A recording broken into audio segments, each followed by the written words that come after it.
Praise the Lord. கர்த்தர் நல்லவர், கர்த்தர் நல்லவர், கர்த்தர் நல்லவர். ஆண்டவருடைய நாமத்துக்கு மகிமையும் கிருபையும் தயவும் மாட்சிமையும் வல்லமையும் உண்டாவதாக.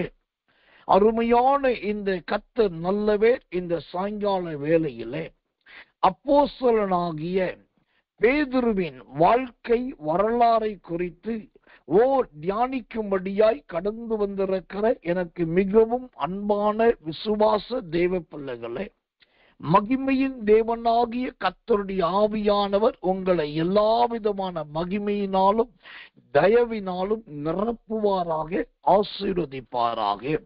கர்த்தர் நல்லவே.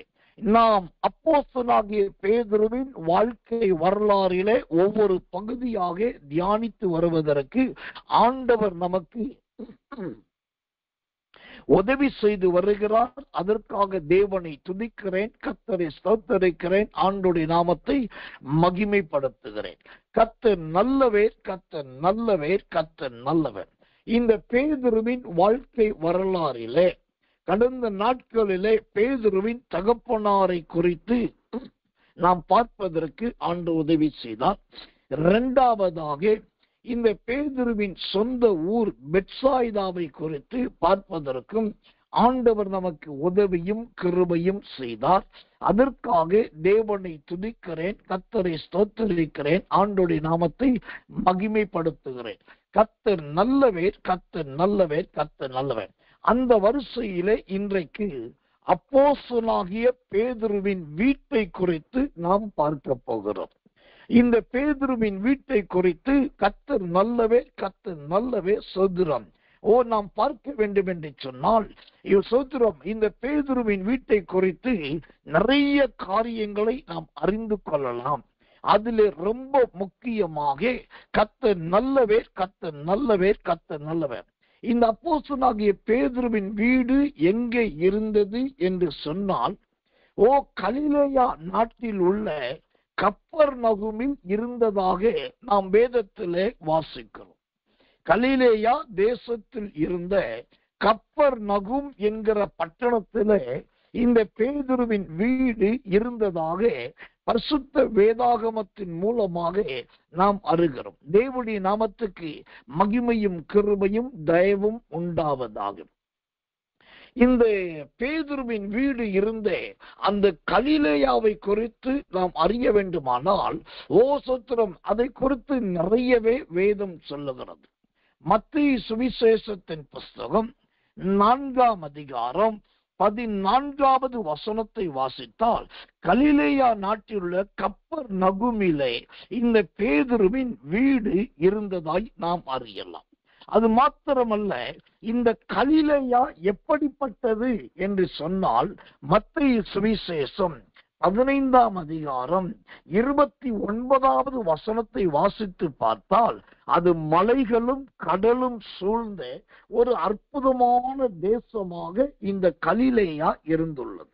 வாசிக்கிறேன், மத்தேயு 15:29. இயேசு அவ்விடம் விட்டு புறப்பட்டு கலிலேயா கடல் அருகே வந்து ஒரு மலையின் மேல் ஏறி அங்கே உட்கார்ந்தார். இந்த கலிலேயா என்பது நல்ல மலைகள் நிறைந்ததும் கடல் சூழ்ந்ததுமான அருமையான ஒரு தேசம். அந்த தேசத்துலதான் இந்த பேதுருவின் வீடு இருந்திருக்கிறது. அப்படியானால் என்ன தெரிகிறது? ஒரு பக்கத்துல கடல், மறுபக்கத்துல மலை. இந்த கடல் என்பது சுற்றி ஓடுகிற ஜலப்பிரவாகத்தை காண்பிக்கிறது. மலை என்பது ஒரு மனுஷனுடைய வாழ்க்கையில் உண்டாகிற மேன்மையை குறிக்கிறது. எப்படி கலிலேயாவிலே கடலும் மலையும் இருந்ததோ இந்த கடலுக்கும் மலைக்கும் ஒப்பாகத்தான் பேதுருவின் வாழ்க்கை இருந்தது. இந்த பேதுரு கடலுக்கு ஒப்பானவன் என்று சொல்ல முடியும். ஏனென்று சொன்னால் கலிலேயாவை சுற்றி எப்படி கடல் இருந்ததோ அதே போல் இவன் இயேசுவை சுற்றி ஊழியம் செய்தான்.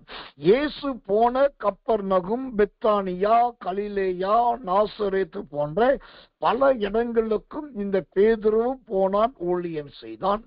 அதன் பின்பு அப்போஸ்தலனாய் மாறின பின்பு பெந்தேகோஸ்து நாளுக்கு பின்பு அவன் இன்னும் பல தூர தேசத்துக்கும் கர்த்தர் நல்லவன். பல பட்டணங்களுக்கும் அப்போஸ்தலனாகிய பேதுருவோடு சுற்றி சுற்றி ஊழியம் செய்ததாக பார்க்கிறோம். அப்ப கடல் என்பது சொல்ற தேசத்தை சுற்றி ஓடுகிற ஜல பிரவாகம். அதே போல பேதுருவின் ஊழியம் சுற்றி சுற்றி ஓடுகிற நல்ல ஒரு ஊழியமா இருந்தது. இரண்டாவது, இந்த கலிலேயா நல்ல மலை சார்ந்த மலைகள் நிறைந்த ஒரு தேசம்தான் கலிலேயா. இந்த மலை என்பது எதை குறிக்கிறது? நல்ல உயரத்தை காண்பிக்கிறது. தூரத்துல இருந்து பார்த்தாலும், வருகிற வழியில இருந்து பார்த்தாலும், கீழே இருந்து பார்த்தாலும் இந்த மலை நன்றாய் தெரியும். இது எப்படி தெரிகிறால் அந்த அளவுக்கு அது உயரமானது. மலை எப்படி உயரமாய் இருக்கிறதோ அதே போலதான் பேதுருவை குறித்த சாட்சியும் பேதுருவை குறித்த ஜீவியமும் இன்றைக்கு மலை போல உயர்ந்திருக்கிறது. கர்த்தர் நல்லவர், கர்த்தர் நல்லவர், கர்த்தர் நல்லவர். அப்ப ஆண்டவர் இந்த பேதுருவுக்கு வீட்டை கப்பர்நகூமிலே கலிலேயா நாட்டில கொடுத்தார் என்று சொன்னால் ஒரு நோக்கம், ஒரு திட்டம், ஒரு ஆலோசனை, ஒரு சிந்தை இல்லாமல் கொடுக்கல். கடல் சூழ்ந்திருப்பதை போல இவனை சூழ்ந்து ஜனங்கள் இருக்க வேண்டும், மலை உயர்ந்திருப்பதை போல இவன் உயர்ந்திருக்க வேண்டும் என்கிற நோக்கத்தோடு தான் அவனுக்கு அருமையான அந்த சுதந்திரம் ஒரு வீட்டை ஆண்டவர் கொடுத்தான். தேவனுடைய நாமத்துக்கு மகிமையும் கிருபையும் தயவும் மாட்சிமையும் வல்லமையும் உண்டாவதாக. அது மாத்திரமல்ல, இந்த பேதுருவின் வீடு இருந்த சோத்திரம் கப்பர்நகூமை சார்ந்த கலிலேயாவை குறித்து வேதத்தில் ஒரு கேள்வியும் இருந்தது. கலிலேயாவை குறித்த ஒரு கேள்வி. என்ன கேள்வி? இயேசு கலிலேயாவில் இருந்துதான் வருவாரா என்கிறதான ஒரு கேள்வியும் இருந்தது.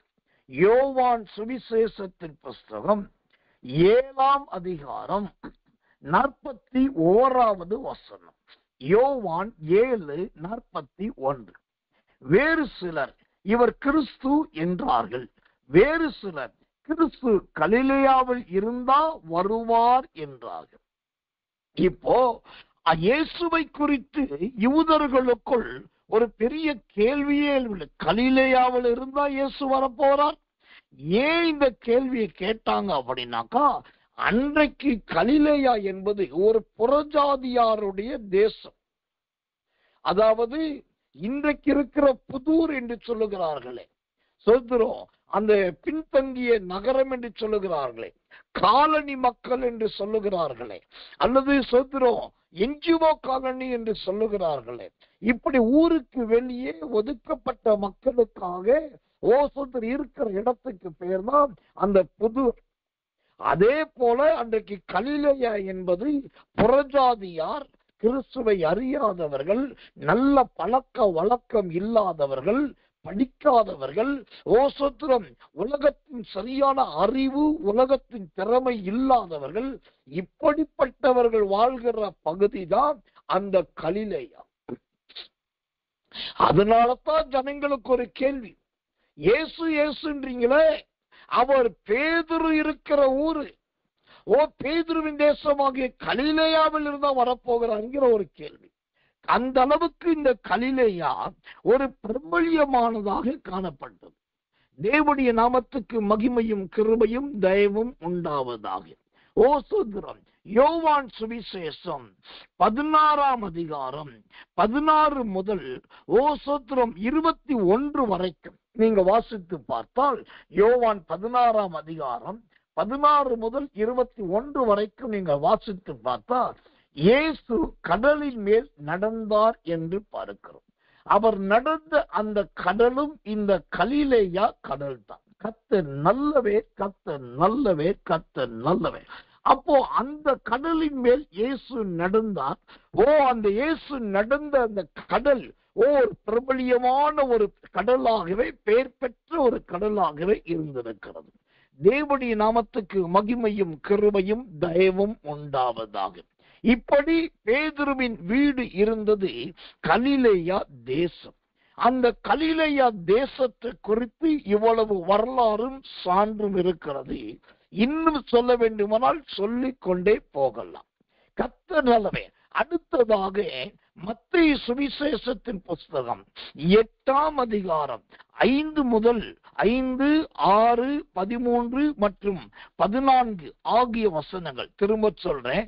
மத்தேயு சுவிசேஷம் 8ஆம் அதிகாரம் 5, 6, 13 மற்றும் 14வது வசனங்களை வாசித்து பார்த்தால் அங்கே இந்த பேதுருவின் வீட்டை குறித்து கர்த்தர் நல்லவர், கர்த்தர் நல்லவர், ஒரு நல்ல சம்பவத்தை அங்கு பார்க்கலாம். எனக்கன்பான தேவச்சனமே, தேவனுடைய நாமத்தினால் தேவனுக்கென்று சோதரம் இந்த ஒரு சாட்சி அங்கு விளங்குகிறது. இப்போ மத்தேயு சுவிசேஷம் 8ஆம் அதிகாரம் 14வது வசனத்தை வாசிக்கிறேன் பாருங்கள். இயேசு பேதுருவின் வீட்டிலே வந்து அவன் மாமி ஜுரமாய் கிடக்கிறதை கண்டார். இயேசு பேதுருவின் வீட்டிலே வந்து அவன் மாமி ஜுரமாய் கிடக்கிறதை கண்டார். இப்போ இந்த பேதுருவின் வீடு எங்கே இருக்கிறது? இந்த கப்பர்நகூமில் இருக்கிறது. அந்த கப்பர்நகூமில் தான் பேதுருவின் மாமி அங்கு ஜுரமாய் இருந்திருக்கிறார். அங்கு இயேசு வந்தார், சோதர கையை பிடித்தால் அவளுடைய காய்ச்சல் நின்றது.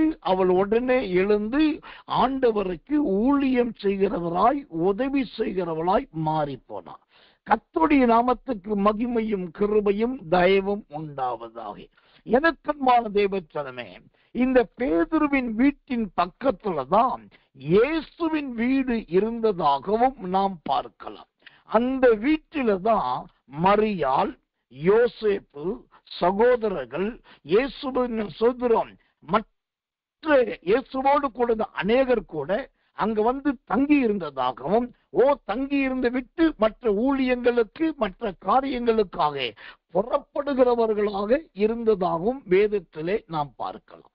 வாசிக்கிறேன். யோவான் சுவிசேஷத்தின் புஸ்தகம் 2ஆம் அதிகாரம் 12வது வசனம். அதன் பின்பு அவரும் அவருடைய தாயாரும் அவருடைய சகோதரரும் அவருடைய சீசரும் கப்பர்நகூமுக்கு போய் அங்கே சில நாள் தங்கினார்கள். இங்கே ஒரு ஒற்றுமையை கவனிக்க வேண்டும். பேதுரு எங்கே தங்குகிறானோ அங்கே இயேசு தங்குகிறார். இயேசு தன்னுடைய தாயாரோடும் சகோதரரோடும் சீசரோடும் இயேசு எங்கே தங்குகிறாரோ அங்கதான் பேதுருவும் தங்குகிறார். இப்ப இயேசுவுக்கும் பேதுருவுக்கும் இருக்கிறதானே இந்த அருமையான ஒற்றுமையை நன்றாய் கவனித்து பாருங்கள். கர்த்தர் நல்லவர், கர்த்தர் நல்லவர், கர்த்தர் நல்லவர். எனக்கன்பான தேவ பிள்ளைகளே, இந்த பேதுருவின் வீட்டை குறித்தும் அவன் வாழ்ந்த அந்த கலிலேயா மற்றும் இந்த கப்பர்நகூமை குறித்து சொல்ல வேண்டுமானால் இன்னும் ஏராளம் தாராளமான நிறைய காரியங்களை சொல்லிக்கொண்டே போகலாம். ஆனால் இதையெல்லாம் நாம் உட்கார்ந்து யோசிக்கிறோமா அல்லது ஆராய்கிறோமா? இதனுடைய ஆழம் அர்த்தங்களை புரிந்திருக்கிறோமா என்று கேட்டால் அதுதான் கிடையாது. பல நேரத்தில் அப்படி செய்வதும் கிடையாது. இப்ப இந்த கப்பர்நகூமை குறித்து சூத்திரம் சில காரியங்களை உங்களுக்கு சொல்லுகிறேன். மத்தேயு சுவிசேஷம் 4ஆம் அதிகாரம் 13ஆம் வசனத்தையும் 19ஆம் அதிகாரம் 1ஆம் வசனத்தை வாசிச்சு பார்த்தீங்கன்னா, இயேசு வாசம் பண்ணுகிற பிரதானமான பட்டணங்களில் ஒன்றுதான் இந்த கப்பர்நகூம் பட்டணம். இந்த கப்பர்நகூமிலே இயேசு வாசம் பண்ணினார். அங்குதான் பேதுருவும் அவன் வாசம் பண்ணுகிறவனா இருந்திருக்கிறான். கர்த்தர் நல்லவர், கர்த்தர் நல்லவர். இந்த பேதுருவின் வீடு இருந்த கப்பர்நகூம் எப்படி இருந்தது, எங்கே இருந்தது என்று சொன்னா, கலிலேயா கடலின் தென்மேற்கு கரையிலே யோர்தான் நுழையிற இடத்துல இந்த கப்பர்நகூம் அமைந்தது. திரும்பவும் சொல்றேன், கலிலேயா கடலுடைய தென்மேற்கு கரையில் யோர்தான் நதி நுழையிற இடத்துலதான் இந்த கப்பர்நகூம் இருந்தது. அப்போ ஒரு பக்கத்துல கலிலேயா கடல், மறுபக்கத்துல தென்மேற்கு கரை, இன்னொரு பக்கத்துல யோர்தானின் நதி. எவ்வளவு அழகான ஜலங்கள் நிறைந்த, தண்ணீர் நிறைந்த, கடலும் சோத்திரம் ஆறும் நிறைந்த பட்டணம் இந்த கப்பர்நகும் என்பதை பாருங்க. இப்போ இந்த கப்பர்நகுமிலே கடலும் இருக்கிறது, யோர்தானும் இருக்கு. இது எதை காண்பிக்கிறது தெரியுமா? அந்த பட்டணத்தின் செழிப்பை காண்பிக்கிறது. ஒரு ரகசியத்தை தெரிந்து கொள்ளுங்க. ஒரு பட்டணத்துல உண்மையான ஒரு பரிசுத்தமா மெய்யான ஒரு தேவ மனுஷி யாராவது அங்க இருந்தாங்கன்னா அவர்கள் நிமித்தமாகவே அந்த பட்டணத்தை ஆண்டவர் ஆசீர்வதிப்பார். அவர்கள் நிமித்தமாகவே அந்த பகுதியை ஆண்டவர் ஆசீர்வதிப்பார். அது நல்ல கடல் தண்ணியும் யோர்தான் தண்ணியும் கலந்து செழிப்பாக கர்த்தர் காத்துக்கொள்வார். அதுல இருந்து நீங்க தெரிந்து கொள்ளலாம் அந்த பட்டணத்துல தேவ மனிதர்கள் இருக்கிறார்கள் என்று சொல்லு. இது உண்மையான ஒரு சரித்திரம். இதை நீங்க உங்க ஆவிக்குரிய ஜீவியத்திலே சோதித்தும் பார்க்கலாம். கர்த்தர் நல்லவர், கர்த்தர் நல்லவர், கர்த்தர் நல்லவர். அது மாத்திரமல்ல, இந்த பேதுருவின் வீடு இருந்த இந்த கப்பர்நகுமில தான் சோத்திரம் பேதுரு, அந்திரேயா, யாக்கோபு, யோவான் போன்ற சோத்திரம் விசேஷமானவர்களை இயேசு ஊழியத்துக்கு அழைத்தார். இவர்களெல்லாம் ஆண்டவர் ஊழியத்துக்கு அழைத்ததுமே இந்த கப்பர்நகுமிலே வைத்துதான். அதனாலதான் அவங்க அவ்வளவு உறுதியாகவும் அவ்வளவு தேவனுடைய ஊழியத்திலே சாட்சியாகவும் இருந்தார்கள். இந்த சத்தியத்தை கேட்கிற எனக்கு ரொம்ப பிரியமான மிகவும் அன்பான ஒவ்வொரு விசுவாச தேவ பிள்ளைகளே, இப்படி ஆண்டவருக்காக நிற்கிற, ஆண்டவருக்காக உறுதியாயிருக்கிற இந்த யாக்கோபு, யோவான், அந்திரேயா இவர்களைப் போல் ஆண்டவரால் அழைக்கப்பட்டவர்களாயும் நாம் இருக்க வேண்டும். இவர்கள் எல்லாமே கப்பர்நகுமில இருந்து தேவனுக்காக தேவனுடைய ஊழியத்துக்காக அழைக்கப்பட்டவர்கள். கர்த்தர் நல்லவர், கர்த்தர் நல்லவர், கர்த்தர் நல்லவர். இந்த கப்பர்நகுமில தான் ஆண்டவர் ஒரு முறை ஆச்சரியப்பட்டார். கர்த்தருடைய நாமத்துக்கு மகிமையும் கிருபையும் தயவும் உண்டாவதாக. ஆண்டவரே ஆச்சரியப்பட்ட ஒரு சம்பவம் எங்கே நடந்தது? அது இந்த கப்பர்நகுமில தான். கர்த்தர் நல்லவன். அப்ப என்ன ஆச்சரியப்பட்டார்? ஒரு அதிபதி வந்து ஆண்டவர்ட்ட காரியத்தை கேட்ட போது அவருடைய விசுவாசத்தை கண்டு, அதிபதியின் விசுவாசத்தை கண்டு ஆண்டவர் ஆச்சரியப்பட்டார் என்று நாம் வேதத்திலே பார்க்கிறோம். அதனால கர்த்தர் நல்லவே, தேவனுடைய ஆச்சரியம் விளங்கின பட்டணங்களில் ஒன்றுதான் இந்த கப்பர்நகும் என்கிற ஒரு நல்ல சாட்சியும் ஆச்சரிய செய்தியும் நமக்கு கிடைத்திருக்கிறது.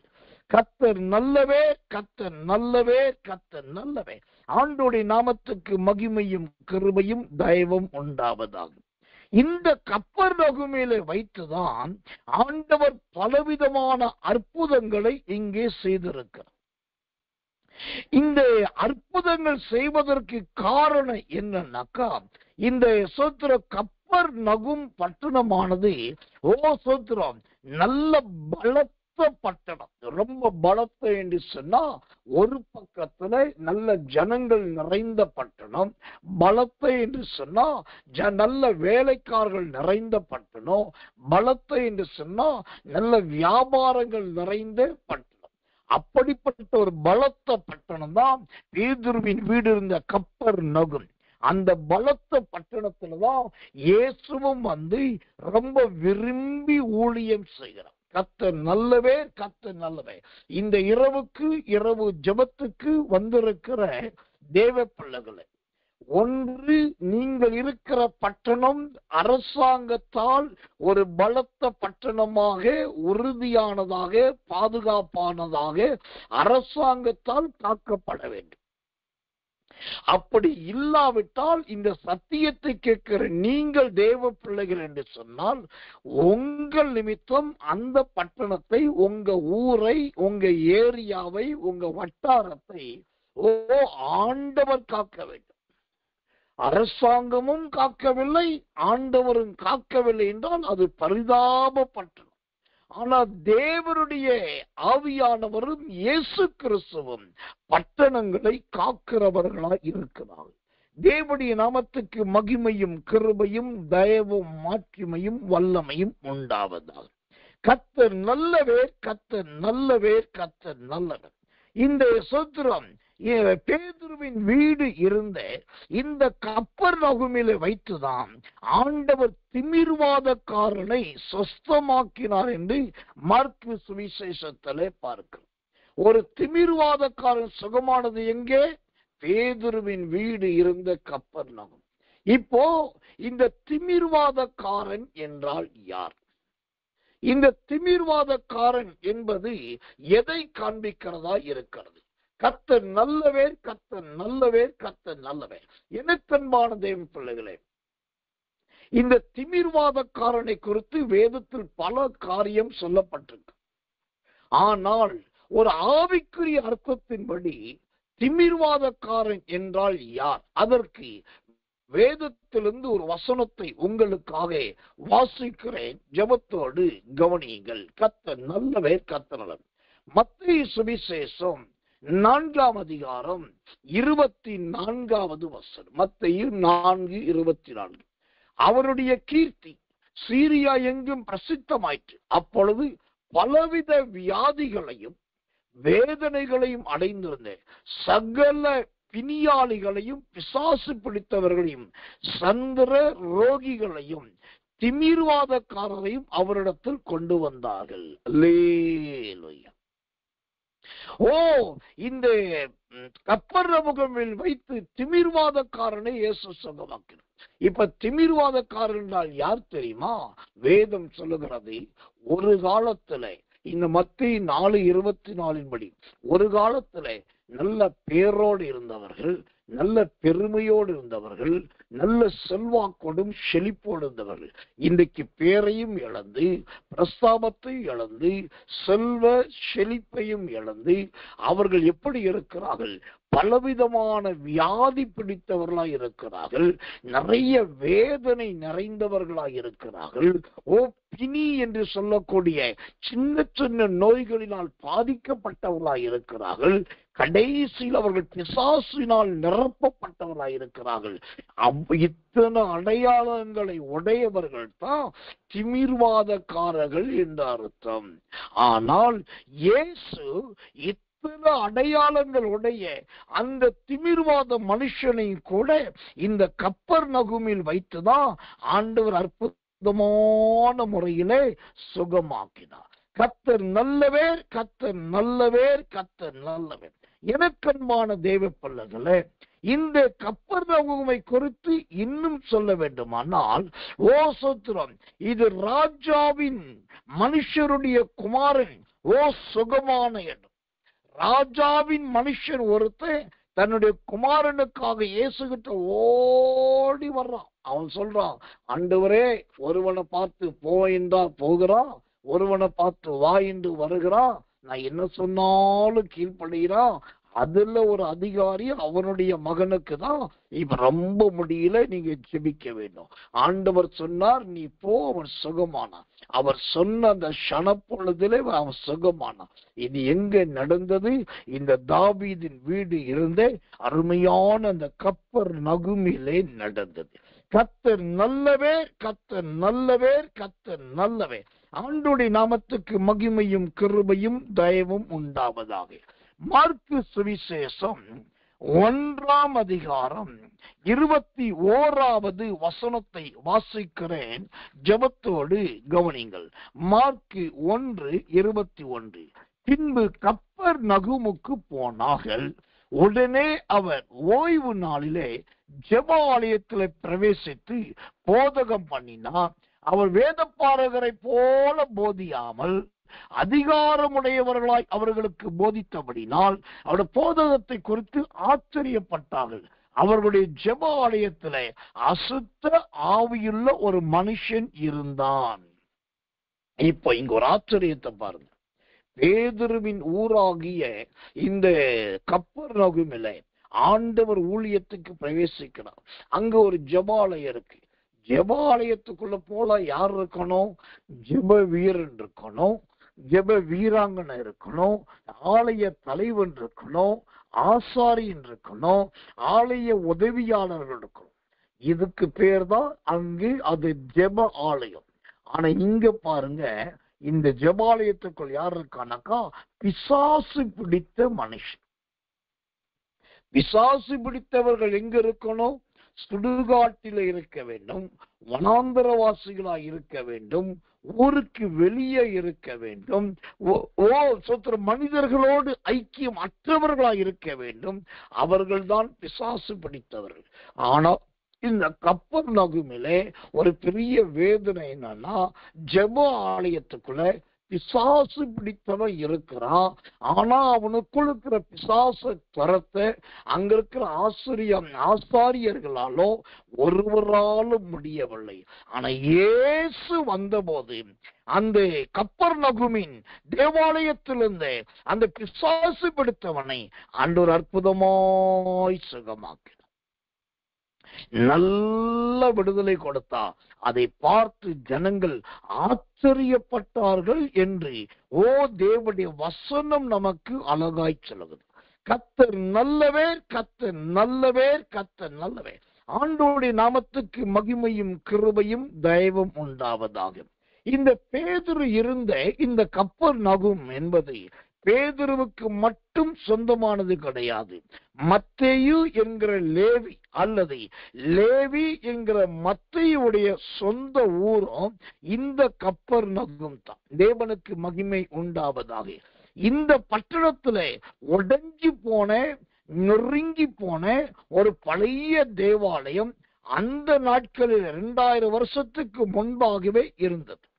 ஆனால் அந்த தேவாலயம் எடுத்து நன்றாய் கட்டப்பட்டு இன்றைக்கு அந்த தேவாலயம் நல்ல டெல்கூம் என்கிற ஒரு பேரை உடைய ஒரு தேவாலயமாய் மாறி இருக்கிறது.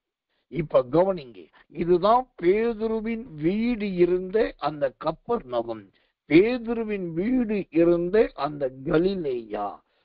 கலிலேயாவை குறித்து முதல் பகுதியிலே தெளிவான நிறைய விளக்கங்களை பார்த்து, இரண்டாவது கப்பர்நகூமை குறித்து நிறைய விளக்கங்களை, வியாக்கியானங்களை பார்த்து, அப்போ பேதுருவின் வீடு இருந்த அல்லது பேதுருவின் மாமியின் வீடு, பேதுருவின் மாமியின் வீடு இருந்த அந்த ஒரு அர்த்தத்துக்காகவே இவ்வளவு ஆழங்களும், இவ்வளவு அர்த்தங்களும், இவ்வளவு விளக்கங்களும் வேதத்தில் எழுதப்பட்டிருக்கிறது, இன்றைக்கு நமக்கு அறிவிக்கப்பட்டு கொண்டு வருகிறது என்று சொன்னால், நான் ஒரே ஒரு காரியத்தை சொல்லுவேன். அன்றைக்கு இருந்த இந்த கப்பர்நகூம் மக்களை விட நீங்களும் நானும் தான் பாக்கியவான்கள். நாம் தான் கிறிஸ்துவுக்குள் ஆசீர்வதிக்கப்பட்டவர்கள். ஏனென்று சொன்னால் அன்றைக்கு இருந்த கப்பர்நகூமை விட, அதனுடைய கிரியையை விட இன்றைக்கு ஆண்டவர் நம்மை எவ்வளவோ உயர்த்தி வைத்திருக்கிறார், எவ்வளவோ மேன்மைப்படுத்தி வைத்திருக்கிறார், எவ்வளவோ கனம் பண்ணி வைத்திருக்கிறார்.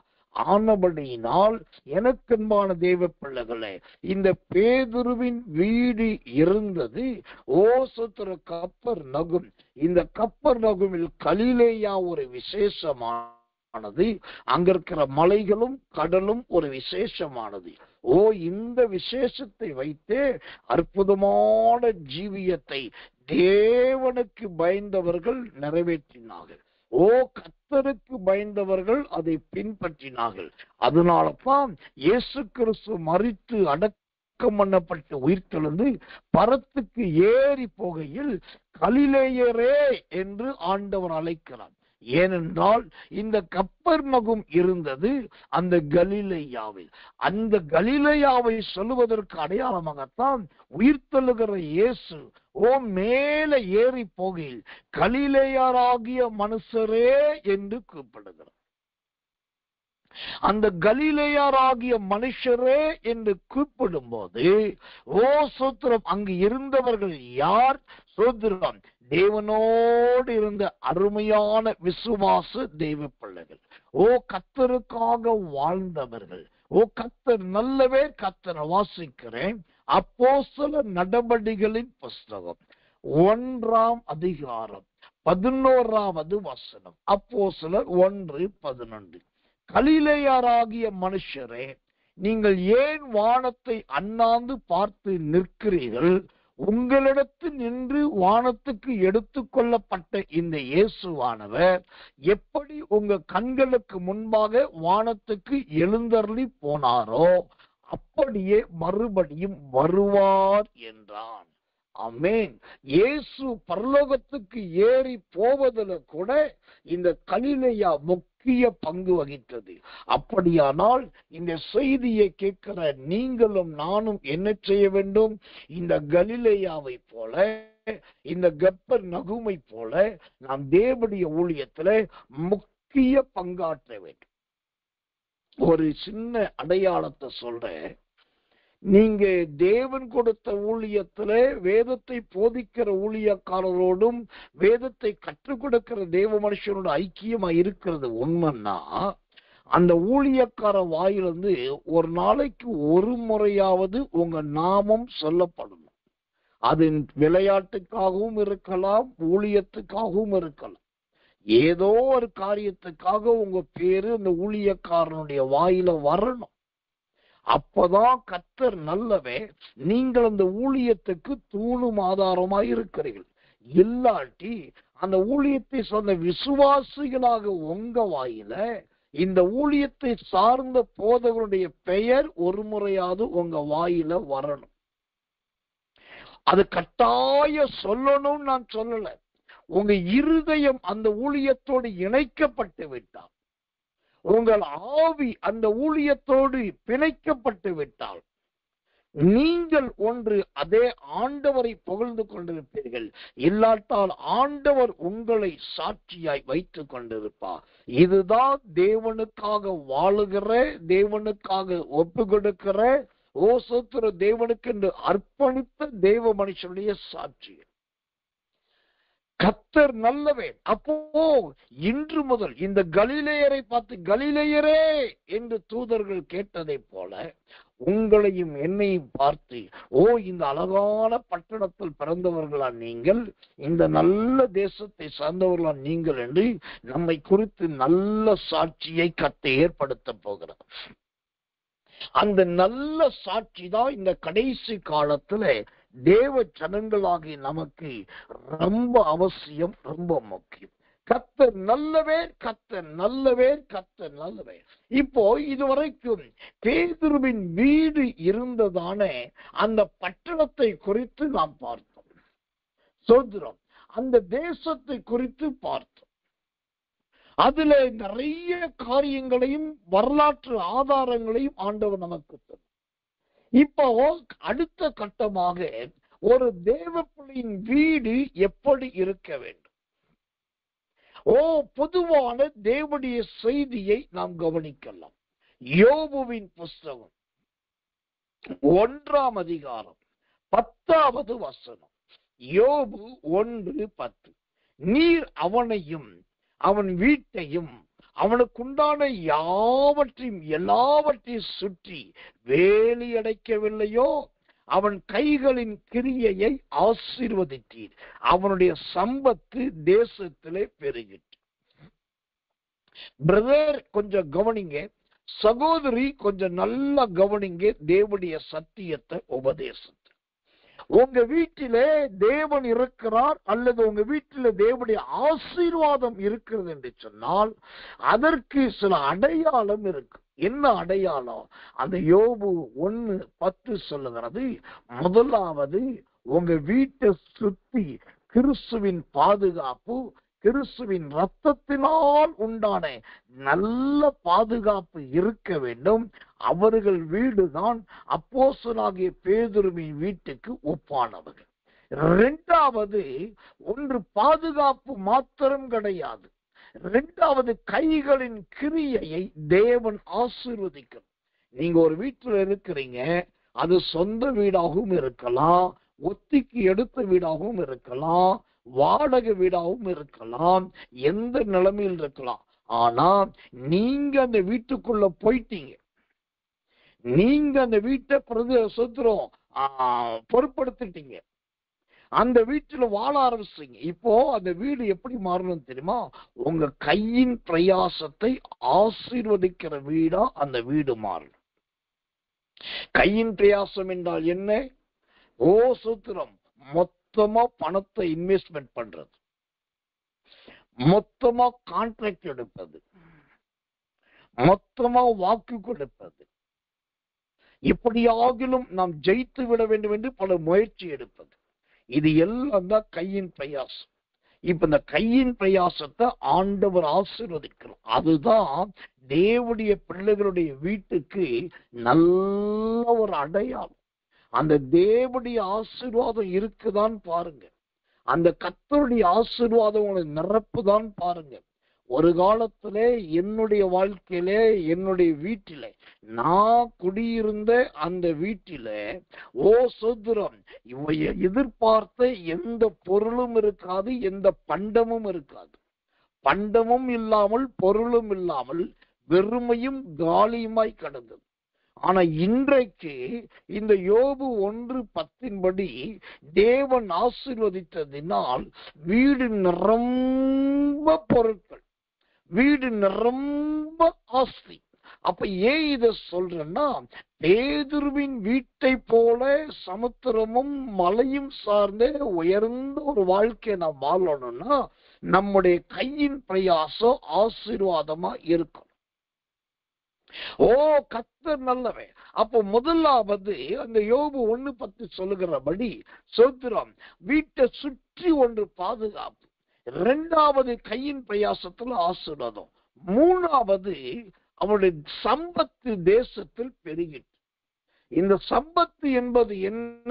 அது ஒரு பக்கம் நகை, பணம், பொருளை குறிச்சாலும் இங்கு சொல்லப்படுகிற சம்பத்து ஓ சோத்திரம் நல்ல சாட்சியை குறிக்கிறது, சாட்சியின் ஜீவியத்தை குறிக்கிறது. அதுதான் கர்த்தர் தம்முடைய பிள்ளைகளுக்கு கொடுக்கிற நல்ல சம்பத். எனக்கன்பான தேவ பிள்ளைகளே, ஒரு தேவனுடைய பிள்ளையின் வீடு என்றால் இந்த யோபு 1:10 கட்டாயம் இருக்க வேண்டும். வீட்டிலிருந்து தேசத்துக்கு ஆசீர்வாதம் பெருகணும். இந்த யோபு 1:10 படிக்கும் போது ஒரு பரிதாபமான வார்த்தையை சொல்லணும். நான் அந்த பரிதாபமான வார்த்தை என்னன்னா, நிறைய பேர் இந்த யோபு 1:10 எடுத்துட்டு அவர் வீட்டை சுற்றி வேலி அடைத்திருக்கிறார், உன் கையின் கிரைகளை ஆசீர்வதித்திருக்கிறார், அவர் உன் சொத்து தொழிலை ஆசீர்வதிக்க சொல்லிட்டு முடிச்சிடும். ஆனா உண்மையான ஒரு ஆசீர்வாதம் எப்படி தெரியுமா இருக்கும்? இந்த யோபு 1:10 கடைசி சொல்லுது, அவனுடைய சம்பத்து தேசத்தில் பெருகிட்டான். ஒரு வீட்டுக்குள் ஆரம்பித்த ஆசீர்வாதம் அது தேசத்துக்கே ஆசீர்வாதமாய் மாறுகிறது, மாநிலங்களுக்கு ஆசீர்வாதமாய் மாறுகிறது, மாவட்டங்களுக்கு ஆசீர்வாதமாய் மாறுகிறது, தேசத்துக்கு ஆசீர்வாதமாய் மாறுகிறது. சம்பத்துடைய ஆசீர்வாதம் தேசத்திலே பெருகிட்டு அந்த ஒரு பெருக்கம், அந்த ஒரு விருத்தி, அந்த ஒரு வளர்ச்சி நம்ம எல்லாருக்கும் வர வேண்டும். இன்னைக்கு ஒரு சத்தியத்தை நான் ரொம்ப தெளிவா உணர்ந்தேன். இந்த பேதுருவின் வீட்டை கொடுத்து ஆரம்பிக்கும் போது ஆவியானவர் சொன்னார், அது கடல் சூழ்ந்ததும் மலை சேர்ந்ததும் என்று. கடல் என்றால் சூழ இருக்கிற ஆசீர்வாதங்கள், மலை என்றால் உயர்வு என்று. அதே போல முடிக்கும் போதும் ஆண்டவர் சொல்லுகிறார், ஒன்று தேவனுடைய கரத்தினால் நீங்கள் ஆசீர்வதிக்கப்பட வேண்டும். இரண்டாவது உங்களுடைய ஆசீர்வாதம் தேசத்தை நிரப்ப வேண்டும். தேசத்தையே நிரப்பக்கூடிய அளவுக்கு உங்க ஆசீர்வாதம் இருக்கணும். அதுதான் கிருபையின் வாக்கு தத்துவம். இந்த அருமையான வாக்கு தத்தத்தின்படி ஆண்டவர் உங்களையும் என்னையும் ஆசீர்வதிக்க விரும்புகிறார். இப்பொழுது நாம் கண்களை மூடி ஆண்டவரை நோக்கி ஜெபிக்க போகிறோம். ஆண்டவரே, இந்த சுதந்திரம் பேதுருவின் வாழ்க்கை வரலாறிலே அவருடைய வீட்டையும் அவருடைய மாமி இருந்த வீட்டையும் அந்த கலிலேயா தேசம் எப்படிப்பட்டது, சுதந்திரம் அந்த கப்பர் நகுமின் விசேஷங்கள் என்ன என்பதை அறிய செய்தீரே, நன்றி என்று சொல்லி எல்லாரும் கண்களை மூடி வாய்களை திறந்து கர்த்தரை ஸ்தோத்திரம் பண்ணுவோம்.